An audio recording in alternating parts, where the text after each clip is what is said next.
राधा वल्लभ श्री हरिवंश। श्री हरिवंश महाराज जी, राधे राधे। आपके चरणों में कोटि कोटि प्रणाम। महाराज जी, आपने एक बार बतलाया था कि विशेष लक्ष्य की प्राप्ति के लिए विशेष साधना करनी पड़ती है। जिस तरह से श्री जी की प्राप्ति के लिए उनका नाम जप, अष्टयाम सेवा, वाणी जी आदि की आवश्यकता होती है, उसी तरह भगवान शिव की भक्ति और कृपा की किस तरह की साधना करनी पड़ती है महाराज जी?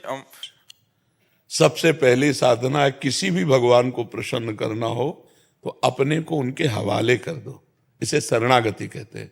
जैसे भगवान शंकर मन वचन कर्म से, हे शिव मैं आपका हूं। सबसे पहली जरूरत है अपने आप। शिव को ये सांसारिक वस्तुएं नहीं चाहिए। लोग भगवान को क्या समझ रहे हैं? अरे अनंत ब्रह्मांड जिनके एक संकल्प में प्रकट हो गए, उन भगवान के बच्चे तुम हो यार। तुम्हारे पास जो कुछ है सब उनका दिया हुआ है, तो उनको क्या दोगे? तो फिर हम भगवान की सेवा कैसे करें? सब कुछ उनका दिया हुआ।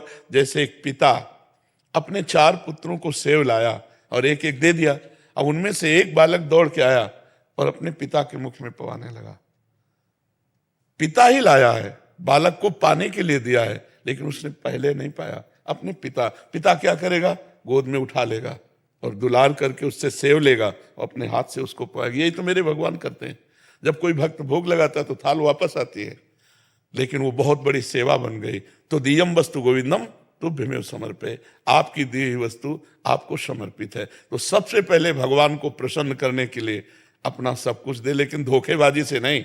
जैसे आरती में गाया जाता है ना, तन मन धन सब प्रभु आपका। क्या इस पे खरे उतरते हैं हम लोग? बेईमानी है। हम क्या मानते हैं सब कुछ भगवान का है? अगर मानते हैं तो चाहे वो रख ले हमारे पास तो जय जय, और सब ले जाएं तो जय जय। हमें बुरा नहीं लगेगा, क्योंकि हमारी वस्तु तुम्हारे पास धरोहर के रूप में रखी, हम ले लेते थे, तुम्हें क्यों बुरा लगेगा? लेकिन नहीं, हमें बुरा लगता है। हम लोग केवल जबान से कहते तन मन धन सब तेरा, हम खरे नहीं उतरते। अगर खरे उतर जाए तो केवल कहने मात्र से भगवान की प्राप्ति हो जाएगी, क्योंकि भगवान आपको दिए यार। भगवान को कुछ लक्ष्मी जी चरण दापती रहती है, लक्ष्मी जी की तरफ नहीं हेरते, वैसे अपने आनंद में मगन रहते। हमारे भगवान की माया में एक पहाड़ है जिसका नाम सुमेर पर्वत है। 4 लाख योजन का है।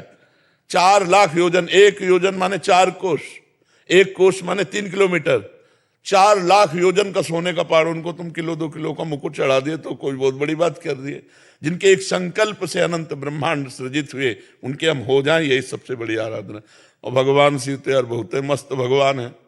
धतूरे का फल, अकौड़े का फूल, एक चुल्लू जल, हर हर महादेव, इतने में राजी हो गए। अरे लेकिन सच्ची साधना का स्वरूप है तन मन प्राण भगवान को समर्पित कर देना। समझ पा रहे आप? गुरुदेव, आपने भगवान शिव के भी दर्शन किए, तो आपने कैसी साधना की थी उनको प्राप्त करने के लिए? क्या उनके दर्शन किए? यही साधना की थी। घाटों में पड़े रहते थे, तन मन प्राण समर्पित करके, एक भी श्वास व्यर्थ नहीं जाने देते थे। आज भी हमारे पास 1 रुपया नहीं, न जीवन में कभी लिया है, न जीवन में रखा है और न जीवन में रखेंगे। कभी ऐसे किसी से नहीं। जो आ जाता भोजन घाट में, कभी भरपेट भोजन नहीं मिलता था। कभी कोई इतना सतुआ, कभी एक बर्फी। अब आज तो भगवान जैसे रख रहे हैं वैसे रह रहे हैं। ऐसा जीवन नहीं था। एक वस्त्र केवल और एक ही लगन कि मैं भगवत साक्षात। अब बचपन से निकले थे, 13 वर्ष की अवस्था, कोई दुख से थोड़े निकले थे कि किसी विपत्ति या दुख या संकट से हम बाबा जी बन गए हो। खूब ज्ञान पूर्वक निकले थे कि मेरा लक्ष्य क्या है। तो उसी लक्ष्य की प्राप्ति के लिए तड़पन रहती। अब 13 से लेके 55-56 का शरीर होगा, इतनी आयु पूरी व्यतीत हुई है केवल भगवान में। एक भी दोस्त हमारा संसार में नहीं, तो दुश्मन कहां से हो जाएगा? जब दोस्त नहीं, दुश्मन कैसे? सब भगवत स्वरूप है। सबको हम प्यार करते हैं, लेकिन हम किसी से दोस्ती नहीं रखते। ममता नहीं, आसक्ति नहीं, दोस्ती नहीं, शत्रुता नहीं, सब में भगवत भाव रखते हैं। तो यही भाव वहां काशी के घाटों में बस भिक्षुक रूप में जो हमें उदर पोषण के लिए कभी सतुआ मिल जाता, कभी बर्फी के 2 टुकड़े मिल जाते। रात दिन लगन थी मुझे भगवान की प्राप्ति करनी। तो जो हम चाह करते हैं भगवान उसकी पूर्ति कर देते हैं। अब उन्होंने कृपा करके वृंदावन भेज दिया, प्रिया प्रीतम की उपासना में भेज दिया, और ये समाज को सेवा दिलानी थी, इसलिए उन्होंने ऐसा संयोग करा दिया। तो उन्हीं का सारा खेल है। भगवान शिव की ही कृपा से हमें जो कुछ प्राप्त है वो उन्हीं की कृपा से प्राप्त है। पर हमारा शिव जी के सिवा कोई था नहीं। कभी किसी आश्रम नहीं गए, कभी किसी मठ मंदिर में नहीं सोए, घाटों में पड़ के सोना और व्याकुल होकर रोना। कैसे प्रभु मिलोगे? आप कैसे मिलोगे? बस हमें तो कुछ पता नहीं, आप कैसे मिलोगे?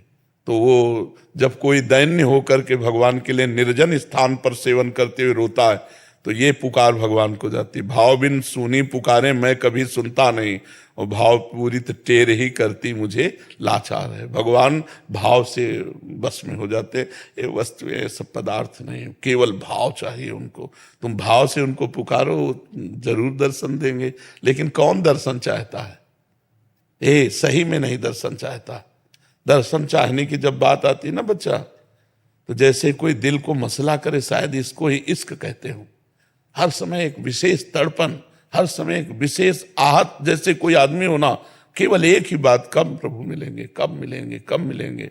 वो अब जैसे आपके माँ है, आपके पिता है, आपके भाई, आपके परिवार है, तो आपको जीवन व्यतीत करना अच्छा लगता है ना। उसकी सोचो, जिसने माँ पिता भाई बंधु सब होते हुए छोड़ दिए, ना कोई सुख, ना कोई सुविधा, ना कोई मनोरंजन, और केवल भगवान के लिए, तब वो भगवान की चाहत, भगवान की प्राप्ति की बात आती है। जब रुदु सुश्रम राजन कृष्ण दर्शन लालसा, तासा माविर्भूत छौरी इसमें मान मुखाम्बुजा, पीताम्बर धरा सृग्वी साक्षात मनमथ मनमथा। जब भगवान के लिए रोना आ जाए, विकलता आ जाए, कैसे मिलोगे? किसके पास जाऊं, किससे कहूं, कैसे आप मिलोगे? वो व्याकुलता, तो भगवान जब व्याकुलता देखते हैं तो भगवान सब में है, सब जगह है, सब रूपों में है। जिस रूप में चाहो उस रूप में भगवान का दर्शन कर लो। लेकिन दर्शन कौन भगवान का चाहता है? कौन चाहता है मैं तुम्हें देखना चाहता हूं, मैं तुमसे प्यार करना चाहता हूं? सारा जगत अपने सने संबंधियों से प्यार करता है। मैंने हर संबंध तोड़ा है केवल आपके प्यार के लिए।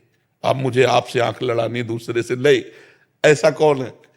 और जो है तो आंख लड़ गई है। ऐसा ले कि प्रभु ऐसे मिलते हो कि ध्यान में मिले, ऐसे देखा है जैसे तुम्हें देखा है, ऐसे प्रभु को। ठीक 12 बजे दोपहर का समय, चिलचिलाती धूप, कोई एक बंदा भी नहीं, 80 घाटों में कोई एक बंदा भी नहीं, तपती हुई उसमें नंगे पैर, एक छोटा सा त्रिशूल हाथ में लिए, विशाल जटाएं, और जो स्वरूप देखते ही, अब जैसे प्यासे को पानी मिल जाए, भूखे को भोजन मिल जाए, ऐसे जिसकी ललक होती है, ऐसे काशी में। जी आज आपको याद नहीं आती है? भोले बाबा की याद नहीं आती? जब भूले हो तो याद आए। जैसे इस शरीर की हम याद नहीं करते और इसको हम भूले भी नहीं है। बोलो, सोने के बाद जब उठते हैं आप, तो आपको ये याद करना पड़ता है कि मैं पुरुष हूं, मैं स्त्री हूं, मैं कौन हूं? नहीं, आपकी याद में हर समय था, सोने में भी था, क्योंकि जगकर आप तुरंत क्रियाशील हो जाते हैं। ऐसे ही अगर भगवान शिव को पूछे तो कभी भूले ही नहीं। मतलब वो अगर आप गौर से देखो तो आपको लगेगा कि हम भूले हैं कि नहीं। शंकर पार्षद जैसे वो कर्पूर गौरम करुणा उतारम संसार सारम भुजगेंद्रारम, तो उनके चेला ऐसे हैं, उनके दास ऐसे। आप गौर से देखो एकाग्रता करके तो आपको समझ में आ जाएगा। पर वो एकाग्रता होनी चाहिए, वो दृष्टि होनी चाहिए। जाकी रही भावना जैसी प्रभु मूर्ति देखी। महाराज जी, अब इससे भी पता लगता है कि हर दूसरे दिन कहीं ना कहीं ज्योतिर्लिंग से आपके लिए प्रसाद आता है, कोई पार्षद आते हैं, तो मतलब उससे भी वो प्रेम उजागर होता है कि उनका भी प्रेम आपके प्रति वैसा ही। उन्हीं का है, जो कुछ है उसी शिव प्रेम की थाल में है। अगर प्रिया प्रीतम का है तो शिव जी की ही कृपा से है। मूल जो पात्र है वो शिव कृपा है। उस पात्र में जो रस है वो राधा कृष्ण का है, वो प्रिया प्रीतम का है। लेकिन पात्र तो शिव है, पात्र शिव है और रस प्रिया प्रीतम का है।